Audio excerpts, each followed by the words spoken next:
திருப்பதி ஏழுமலையான் கோயிலில் தரிசனத்திற்காக 7 கிலோமீட்டர் தூரம் வரிசை நீண்டிருக்கக்கூடிய நிலையில் இலவச தரிசனத்திற்கு 20 மணி நேரம் ஆகிறது. இது தொடர்பான கூடுதல் தகவல்களை நமது செய்தியாளர் புஷ்பராஜ் வழங்க கேட்கலாம். புஷ்பராஜ், விவரங்களை பகிர்ந்துக்கலாம்.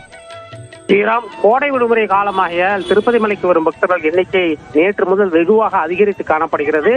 இதன் காரணமாக டோக்கன்கள் இல்லாமல் இலவச தரிசனத்திற்காக வந்திருக்கும் பக்தர்கள் அதிகரித்து திருப்பதி மலையில் உள்ள வைகுண்டம் காத்திருப்பு மண்டபத்தின் அனைத்து அறைகளும் நிரம்பி அந்த மண்டபத்திற்கு வெளியே சுமார் 7 கிலோமீட்டர் நீளம் வரை இலவச தரிசனத்திற்காக பக்தர்கள் காத்திருக்கின்றனர்.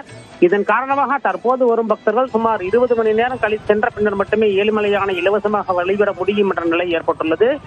இந்த நிலையில் பக்தர்கள் வரிசையில் காத்திருக்கும் பக்தர்களுக்கு தேவையான உணவு, குடிநீர், டீ, காபி ஆகிய உள்ளிட்ட அடிப்படை தேவைகளை தேவஸ்தான நிர்வாகம் இலவசமாக செய்து கொடுக்கிறது. அந்த பணிகளை தேவஸ்தான இணை நிர்வாக அதிகாரி வெங்கையா சௌத்ரி நேரில் பார்வையிட்டு தேவையான ஆலோசனைகள் வழங்கி வருகிறார். இந்த நிலையில் திருப்பதி மலையில் குறிப்பிட்ட எண்ணிக்கையில் மட்டுமே தங்கும் அறைகள் உள்ளன. திருப்பதி மலையில் உள்ள அறைகளில் சுமார் 50,000 பக்தர்கள் மட்டுமே தங்க முடியும் என்ற நிலை ஏற்பட்டுள்ளது.